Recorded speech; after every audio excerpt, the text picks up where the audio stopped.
Hello, good morning. कैसे हैं सब? आई होप सब अच्छे होंगे। कल आपने एंजॉय किया फेयरवेल पार्टी पार्ट 1 का, और आज एंजॉय कीजिए पार्ट 2 का, जिसकी शुरुआत हो रही है हमारे पीटीआर सर की सुंदर सी प्रस्तुति के साथ। और साथ ही मैं आपको कहूँ, हैंकी भी अपने साथ रखिए, क्योंकि सभी को इसकी ज़रूरत पड़ने वाली है। लो एंजॉय कीजिए पार्ट 2 का। का ये परिंदा रुका है कहाँ। मैं था पागल जो इसको बुलाता रहा।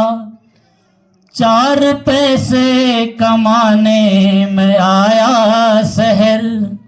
गांव मेरा मुझे याद आता रहा। गांव मेरा मुझे याद आता रहा। वक्त का ये परिंदा रुका है कहाँ। मैं था पागल जो इसको बुलाता रहा। 4 पैसे कमाने में आया शहर। गांव मेरा मुझे याद आता रहा। गांव मेरा मुझे याद आता रहा।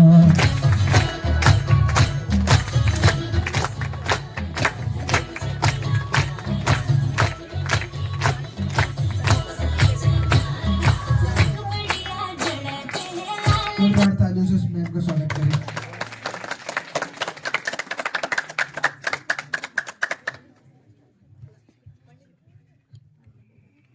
Respected Principal Sir, colleagues and my dear student, a very good afternoon to all of you.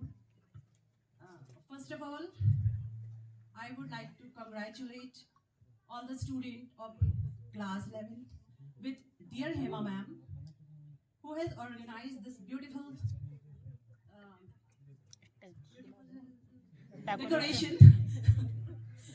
And all the students are trying their best. The other students who are sitting there, they are busy in doing and supporting these students. And for class 12 students, my blessings and my best wishes are always with you. All have special skill and capabilities.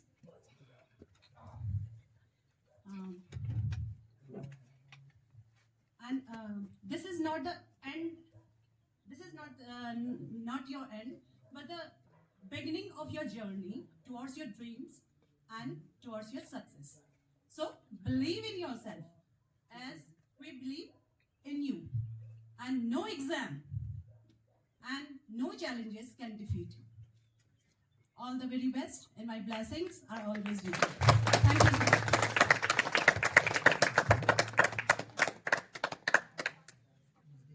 Sing a song.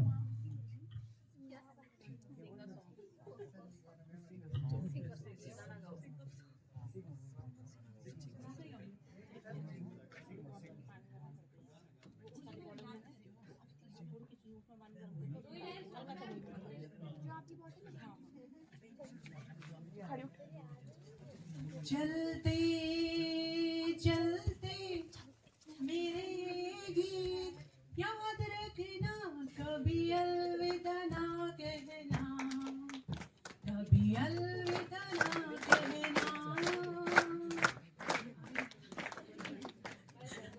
Thank you so much.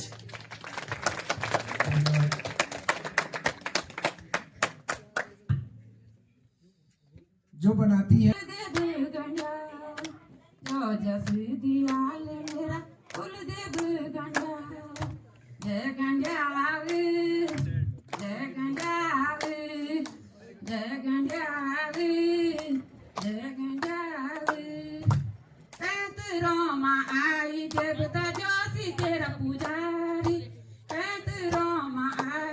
Newton के laws हो या Einstein की theory, Newton के laws हो या Einstein की theory, आपके साथ कभी नहीं लगती ये बोरिंग स्टोरी।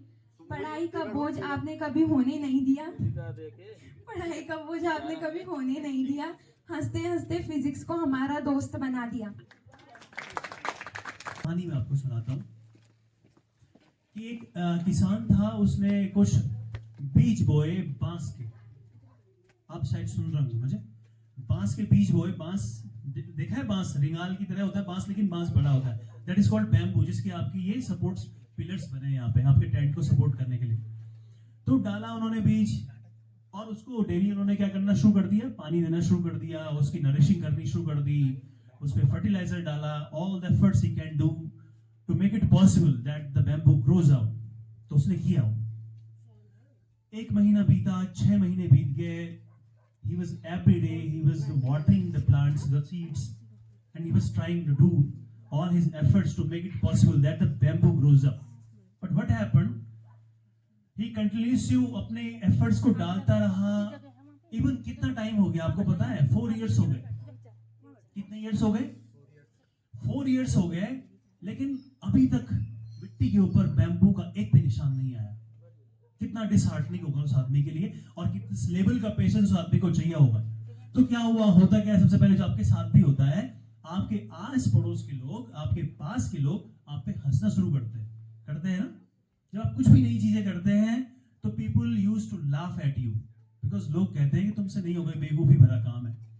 लेकिन क्या हुआ, suddenly and of the 4th year, in the beginning of the 5th year, एक प्लांट ऊपर निकला, हल्का सा निकला ना। वो नरिशिंग करी उसने, सब कुछ किया, उसको भरोसा था कि ये प्लांट ऊपर निकलेगा। प्लांट ऊपर निकला, and with in the month period of 6 months वो 60 फीट तक उसने ग्रो किया। कितने तक? 60 फीट तक विद इन 6 months। लेकिन परसिवरेंस था, पेशेंस था। वो कितना था? 4 years का था। 4 साल में हम तो 4 मिनट में हारने को तैयार हो जाते हैं। अगर हमें 4 मिनट में रिजल्ट नहीं मिले, we feel we need to quit. सोचते हैं ना हम ये, बिकॉज हम लोग कैसे हो गए, हमें आज ही एफर्ट चाहिए।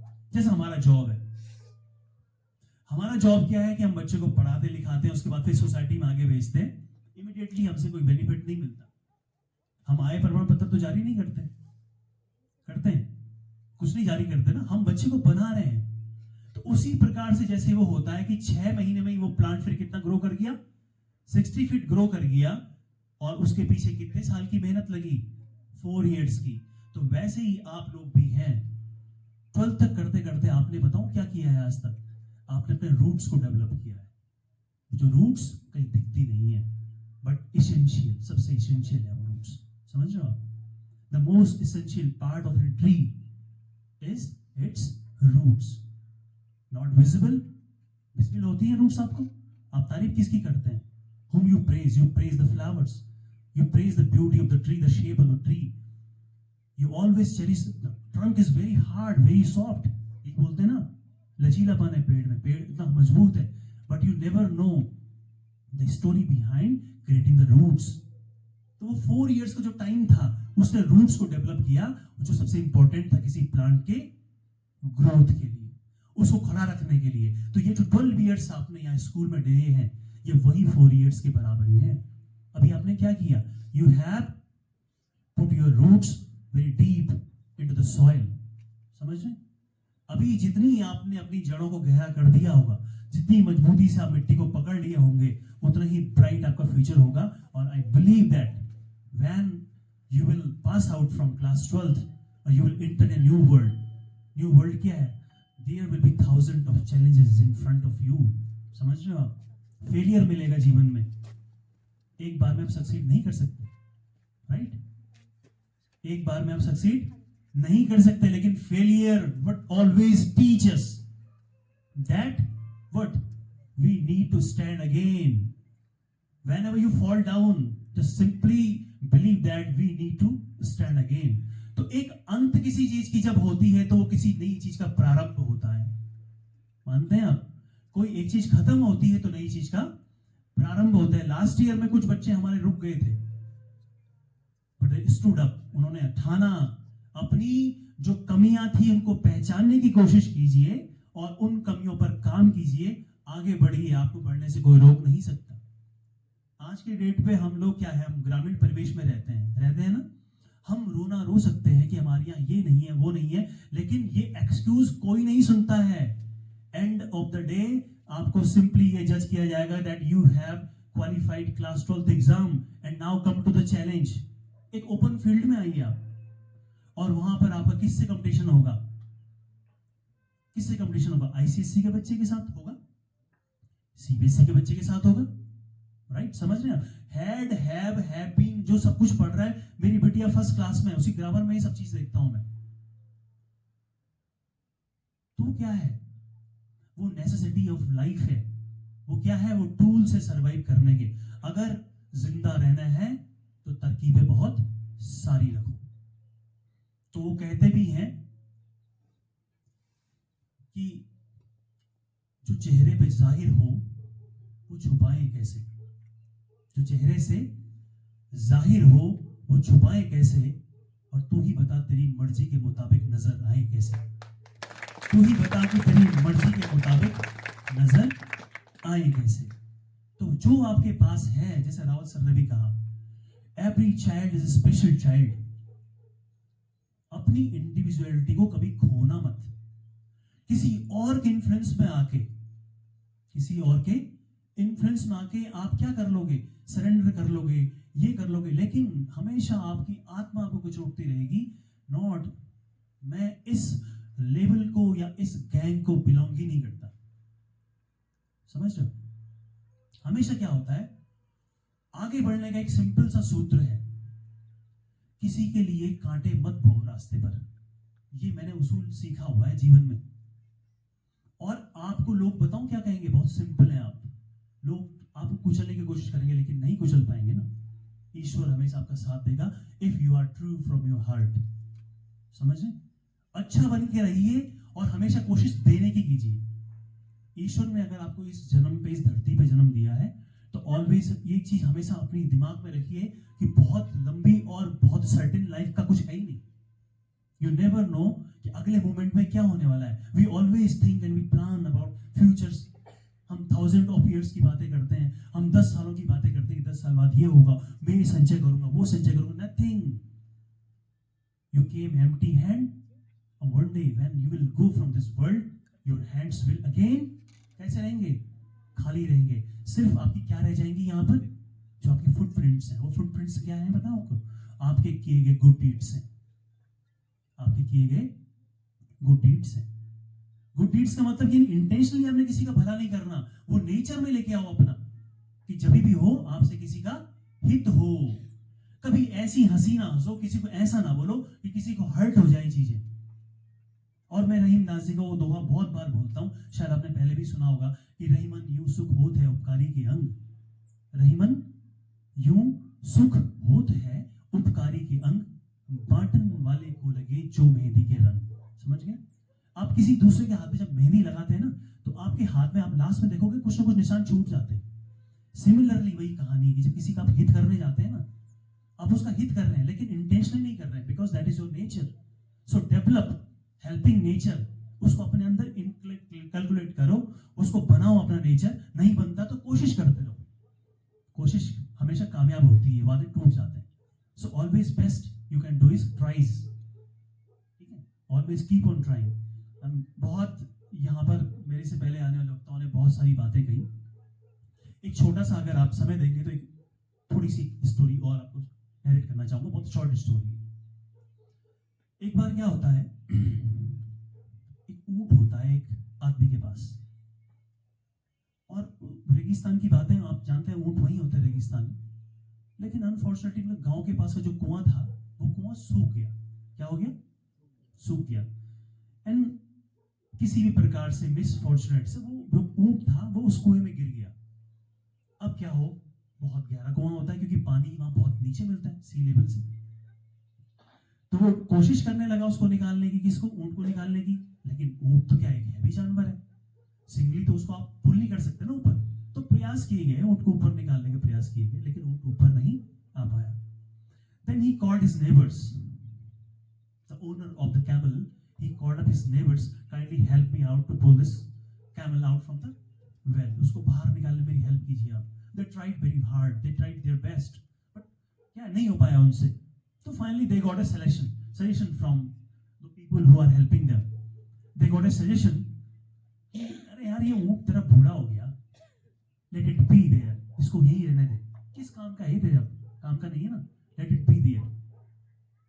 तो उसको क्या होता है, इजी लगा ना, उसको ढलान का रास्ता था ना, ऊपर खींचने में ताकत लग रही थी, ऊंट को वहां दबाना क्या था, आसान लगा उसे। ये इंसान है आज की डेट पे, हम यही करते हैं, जब तक इस्तेमाल होता है हम चूसते हैं, उसके बाद हम गन्ना फेंक देते हैं। वो हमारा नेचर है, वो बदलना चाहिए हमें। अगर आगे बढ़ना है तो हमें बदलना चाहिए उस नेचर को। तो हुआ ये कि उन्होंने कहा एक काम करते हैं यार, अब ये फंस गया है इसमें, अब बदबू मारेगा, मर जाएगा कुछ दिन बाद, हम एक काम करते हैं, sand, we just shoveling the sand over him. Shoveling होता है किसी चीज को उठाना गिराना उसके अंदर। तो उन्होंने क्या किया, सैंड को उठाते उठाते उसके ऊपर डालने लगे, किसके ऊपर, ऊंट के ऊपर। पहले तो ऊंट समझ नहीं पाया, उसने कहा गिर क्या रहा साला मेरे ऊपर। फिर देखा, वो थोड़ी देर बाद समझ गया, अच्छा बेटा तुम मुझे दबाना चाह रहे हो। ऑप्शन था नहीं उसके पास कुछ, उसकी पीठ पे गिरता है, 2 बार 3 बार रेत गिरती है। अब उससे थोड़ा झंझराहट तो हुआ होगा उसको, तो उसने यूं अपनी पीठ करी, तो वो रेत कहाँ गिरी, उसकी पीठ से नीचे गिरी। उसे लगा अरे ये सही है, इस रेत पे मैं खड़ा हो जाता हूं। तो एवरी लेयर ऑफ सैंड, जो प्रत्येक लेयर ऊपर से पड़ती गई सैंड की, उसने उसको अपना स्टेपिंग स्टोन बनाया।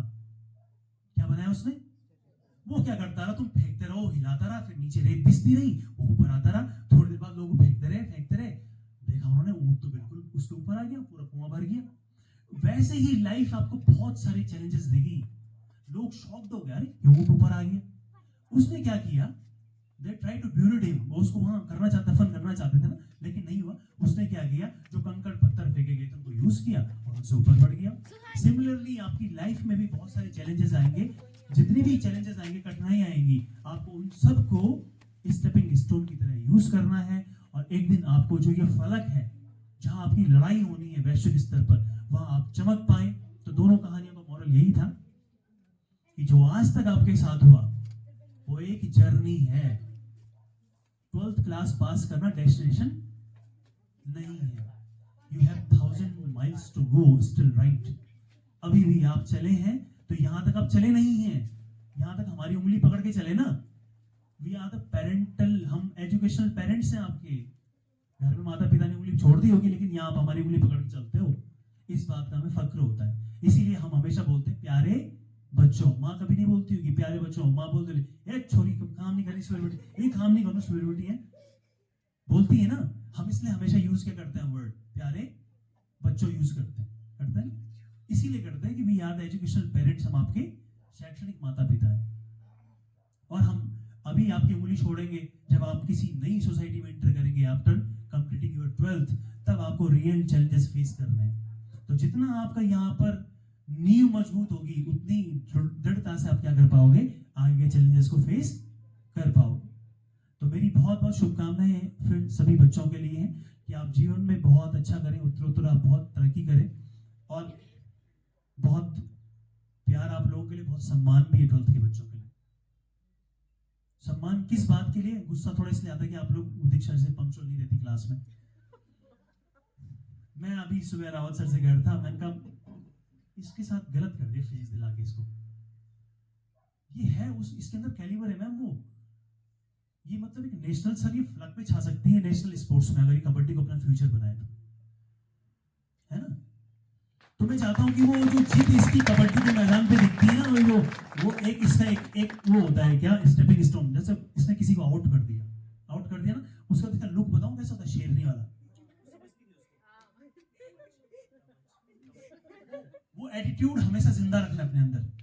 अगर जीवन में आगे बढ़ना है तो एटीट्यूड जिंदा रखना। और मैं ये आपको बताता हूँ, एक बेटी का पिता हूं मैं, और अभी मेरी बेटियां बहुत छोटी है, शी इज 8 years old, लेकिन मुझे आज भी चिंता होती है कि जिस प्रकार से वैश्विक हमारा समाज हो रहा है, मेरी बेटियां कल ऑब्वियसली वो बोलेगी पापा मुझे, ग्लोबल चीजें हैं, वो बोल सकती पापा मुझे कल बाहर जाना है।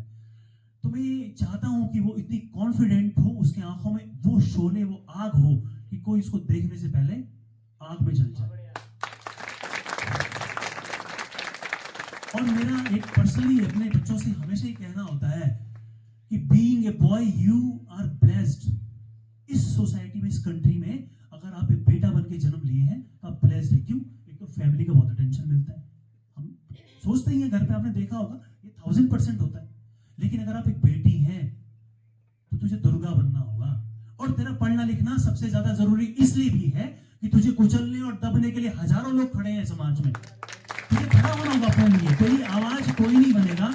मैं इसलिए कहता हूँ कि बेटियों को इसलिए पढ़ना जरूरी है, लड़ना जरूरी है बच्चे, समझ गए? आप मेरी तरह तो हैं, तो तुम क्यों कुचले जाते हो समाज में? कभी पूछा तुमने किसी से कि बेटी क्यों कुचली जाती है समाज में? आग लगे ना, सारों को आग लगा दो ऐसे लोगों को जो किसी बच्ची को कुचलने का प्रयास करते हैं। ऐसे लोगों को सर से पांव तक जिंदा जला देना चाहिए, मैं मानता हूँ। चीर फाड़ दो सालों। नहीं सर, ये मेरा पीड़ा है सर, अपने बच्चे को लेके मैं बोलता हूँ, है ना? हम क्या होते हैं, 12th तक हम बहुत सिक्योर रहते हैं, मेरा बच्चा मेरे पास है कि नहीं है? 12th के बाद मेरी बेटी अगर सराउंडिंग में मेरे, तो मैं खुश हूँ। लेकिन जैसे वो बाहर जाती है, एक अभिभावक के तौर पर मैं सुबह से शाम तक, जब तक वो घर से निकलती है, जब तक घर नहीं पहुंचती, मेरे अंदर चिंताएं रहती हैं। तो कितनी टफ हो गई आज की डेट में पेरेंटिंग, आप समझ सकते हो। खूब पढ़ो लिखो, खूब स्ट्रांग बनो, नेवर गो फॉर मैरिज। बड़ी हेल्प शादियां करना तब जब अपने पांव पे खड़े हो जाओ, समझ गए? कोई तुम्हें ये ना समझे कि 3 बार उसने तुम्हें कोई शब्द बोल दिया और तुम उससे हट गए, अन्यथा कोई ना ले उसको। किसी के ऊपर कभी डिपेंडेंट नहीं होना। Believe on yourself. आपको भी भगवान ने सब कुछ दिया है, नहीं दिया है क्या? दिया है ना, यूटिलाइज करो उसको। नहीं है तो पाने के लिए खोजो, प्रयास करो। चींटी की कहानी सुनी होगी आपने। नन्ही चींटी जब दाना लेकर चलती है, 100 बार फिसलती है, गिरती है, साहस रगों में नया बढ़ता है। क्या है वो, है सब है। लेकिन एक बार में क्या हो जाती हो, सक्सीड कर जाती है। जो नहीं आपके पास, ढूंढो ना, खोदो ना मिट्टी को, मिलेगा सब कुछ, वहां मिलेगा। ठीक है, तो बहुत शुभकामनाएं हैं आपके सुरक्षित और उज्जवल भविष्य के लिए। शुभकामनाएं हैं बच्चों आपका। जिंदगी का सफर है ये कैसा सफर, कोई समझा नहीं, कोई जाना नहीं। जिंदगी का सफर, you can sing with me, है ये कैसा सफर, कोई समझा नहीं, कोई जाना नहीं।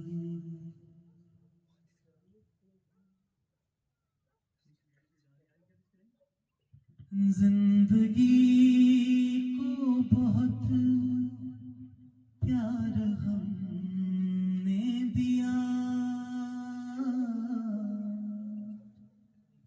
मौत से भी मोहब्बत निभाए हम, रोते रोते जमाने में आए, मगर हंसते हंसते जमाने से जाएंगे हम।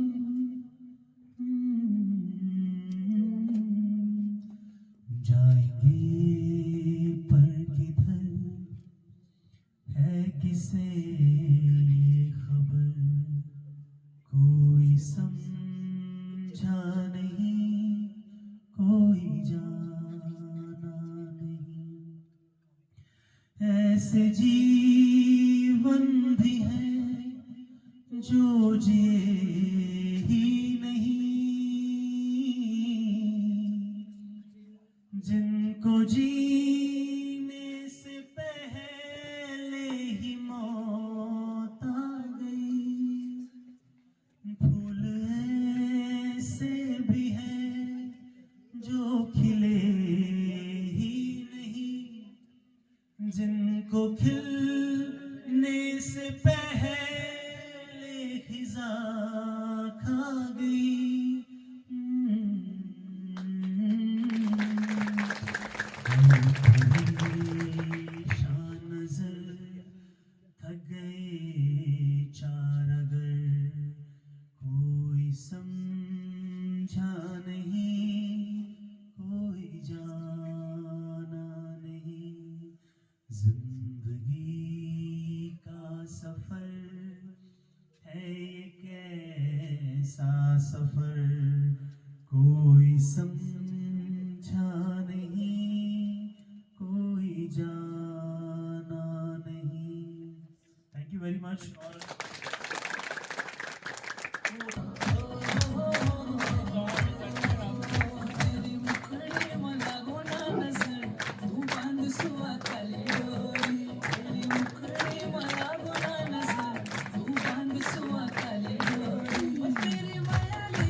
बहुत शानदार प्रदर्शन नोडल सर द्वारा।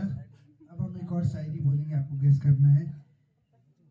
आपकी केमिस्ट्री का फॉर्मूला एकदम हिट है, पर हमारा दिमाग थोड़ा ढीठ है। मैम कहती है आगे पाठ पीछे सपाट है तुम्हारा हाल। हम तो रीजेंट्स हैं मैम, बस आप ही हो बेमिसाल।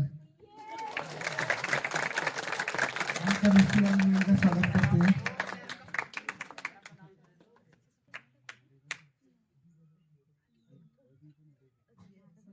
आदरणीय प्रधानाचार्य महोदय एवं सभी शिक्षक एवं शिक्षिकाएं एवं प्यारे बच्चों, 12th वालों को मैं यही कहना चाहूँगी कि आप सभी को हार्दिक बधाई। आप अच्छे से पेपर दो, अच्छे मार्क्स से स्कोर करो। बस मैं इतना ही कहना चाहूँगी। बहुत बहुत धन्यवाद।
खबरें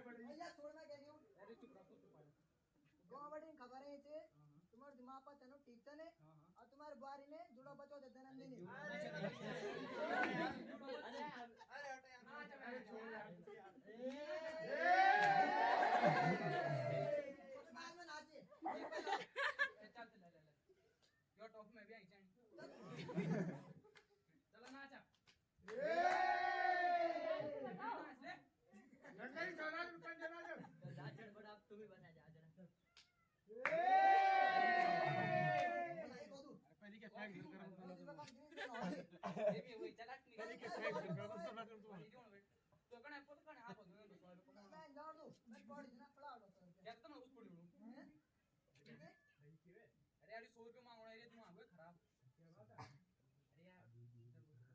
अरे इंडियन बोली ना नियम पकड़े चिट्ठी हमने फोन दे दो ये पकड़ियो हम फोन बोली ये दूसरे पकड़े देनी चलो 100 रुपए पकड़ो कम से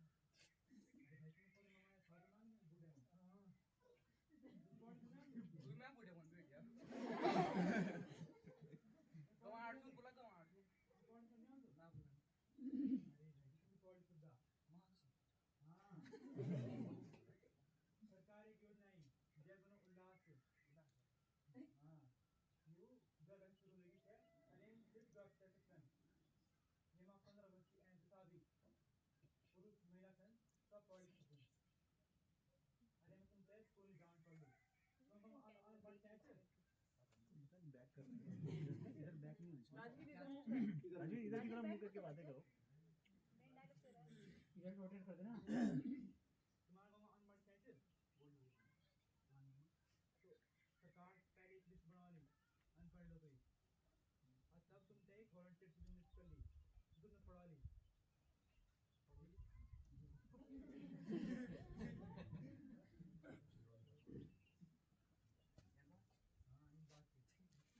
सरकार पढ़ा ली हाँ वो भागी ना बोल बहुत ही अच्छे प्रदर्शन कक्षा 11 और कक्षा 9 के बालकों द्वारा। और अब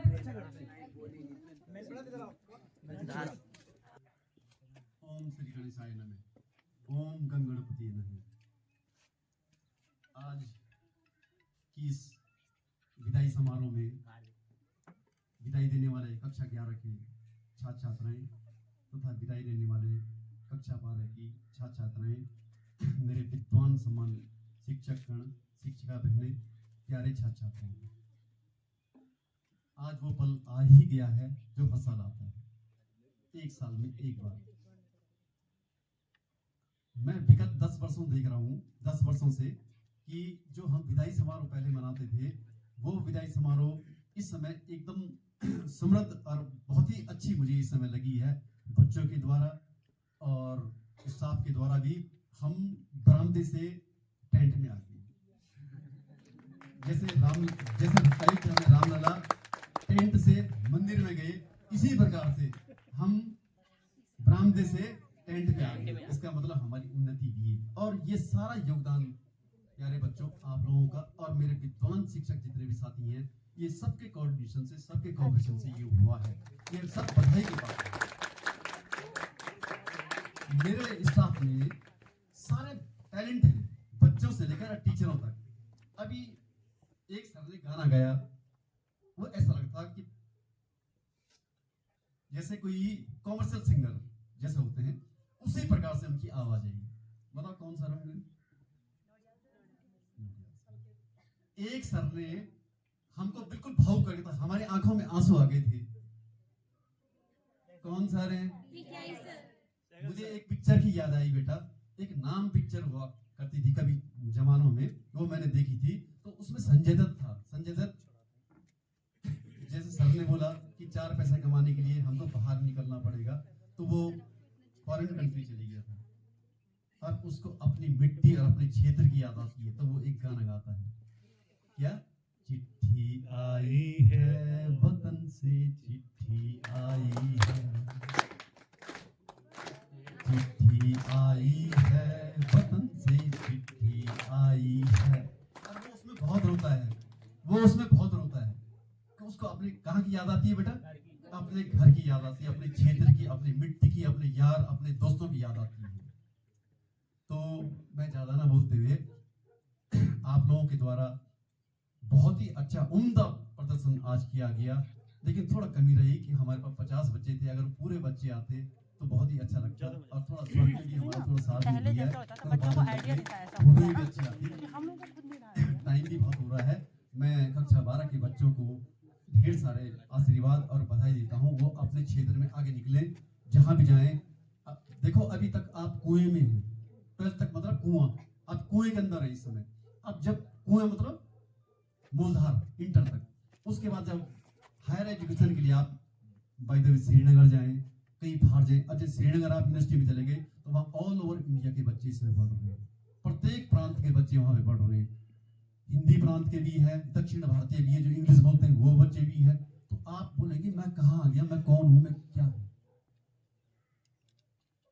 तो उनसे आपने कम्पीट भी करना है, उनसे आपका कंपटीशन भी होगा, ठीक है ना? तो आप अपने को बिल्कुल एकदम तैयारी के साथ आगे जाएंगे। और मेरा घड़ियाल से ये प्रार्थना है कि आप अच्छे अंकों से पास हो। वैसे पास होना कोई बड़ी बात नहीं है बेटा, ये तो खाली एक सर्टिफिकेट है। पास आप जिंदगी में तब होंगे जब आपका व्यवहार, आपकी हर चीज़ देखी जाएगी। ये केवल एक आप बीएससी कर लेंगे, एमएससी कर लेंगे, और आपका व्यवहार आपका अन्य लोगों के प्रति अच्छा नहीं होगा, तो वो किसी काम की एजुकेशन, किसी काम की वो शिक्षा नहीं है। जब तक आपका व्यवहार, आपके संस्कार, मेन चीज है आपके संस्कार अच्छे हैं, तो केवल एक ही चीज देखी जाती है, एक परिवार का एक सदस्य देखा जाता है कि उसका व्यवहार कैसा है। इसका मतलब पूरा परिवार ही संस्कारित परिवार है। तो आप जिस क्षेत्र में भी जाएं, तरक्की करें, और अपने क्षेत्र का, अपने माँ बाप का, अपने गुरुजनों का हमेशा आदर करें। और परीक्षाओं में आप जाएंगे तो बेटा जो फ्रंट पेज है, थोड़ा सा मैं एक चीज और बोलना चाह रहा हूँ कि जो फ्रंट पेज है, जो फ्रंट पेज में जब इन्विजिलेटर आता है, कक्ष निरीक्षक वहां पे आता है, तो उसमें साइन, इंटरनल उसमें साइन करता है कक्ष निरीक्षक, ठीक है ना? तो आपका जब वो देखेगा, लेख देखेगा, अंकों में, रोल नंबर, शब्दों में, नाम, वार, ये चीज, तो वो वहीं से इंप्रेस हो जाएगा। मुझे कई बार टीचरों ने बोला है, जो इन्विजिलेटर रहे हैं आज से पहले, कि यार आपके बच्चे तो बहुत अच्छे हैं। उनका हमने फ्रंट पेज देखा, फ्रंट पेज मतलब आपका लेख वगैरह देखा, तो वो तो मैंने पूरे सेंटर में रिगोली, अचरीकुंड और मूलधार, तीनों सेंटर अचरीकुंड में होते हैं। तो उन्होंने हमारे बच्चों की तारीफ की है कि आपके बच्चे बहुत अच्छे हैं। उनका तो फ्रंट पेज भी जहाँ सही करते हैं, तो हमें उसमें हमारा सीना चौड़ा हो गया, हमें बहुत अच्छा लगा। हमारे स्टाफ को भी, हमको भी सबको अच्छा लगा कि हमारे बच्चे वेल, अरे बेटा ड्रेस में स्कूल जाएंगे, विद्यालय गणवेश में स्कूल जाएं, अपना व्यवहार भी सही रखें, ठीक है? और मैं घड़ियाल की तरफ से आपकी उज्जवल भविष्य की और स्वास्थ्य की कामना करता हूँ इन्हीं शब्दों के साथ। जय हिंद।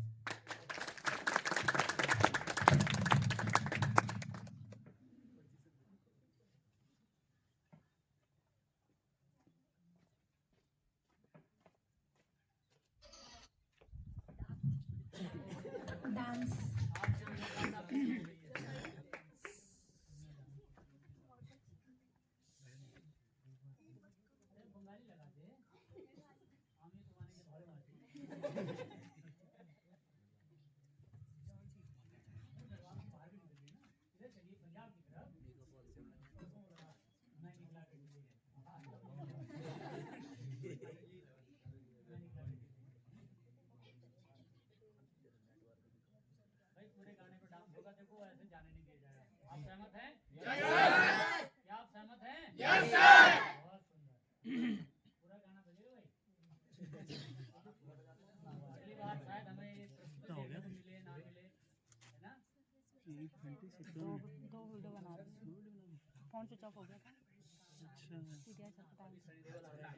जोरदार तालियों के साथ स्वागत कीजिए प्रिंसिपल सर का। साइड से अनुरोध है, जल्द से जल्द गाना बजाएं।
दीक्षा।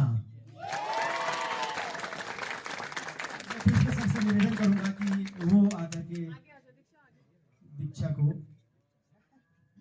मिस फेयरवेल का बैच टैग पहनाएंगे।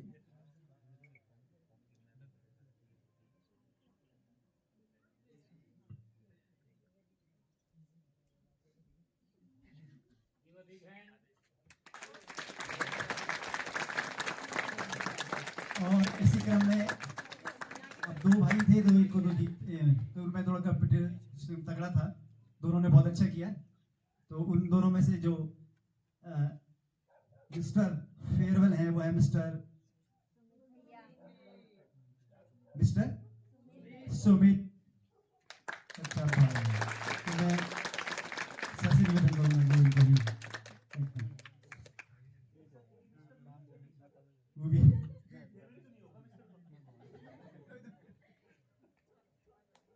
तो दोनों को बहुत बहुत बधाई।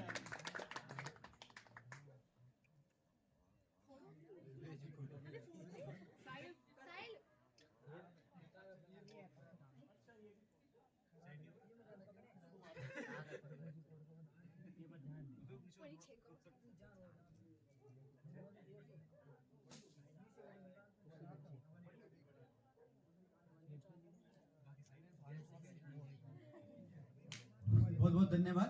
और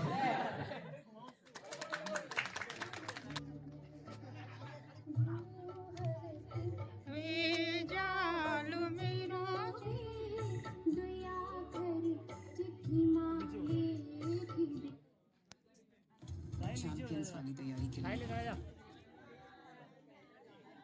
चलो कोई मैडम आगे अपनी खोल रखना भाई।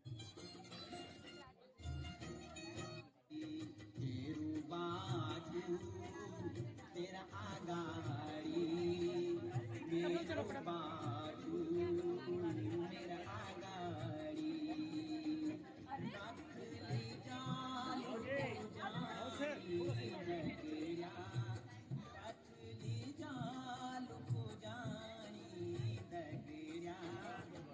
सर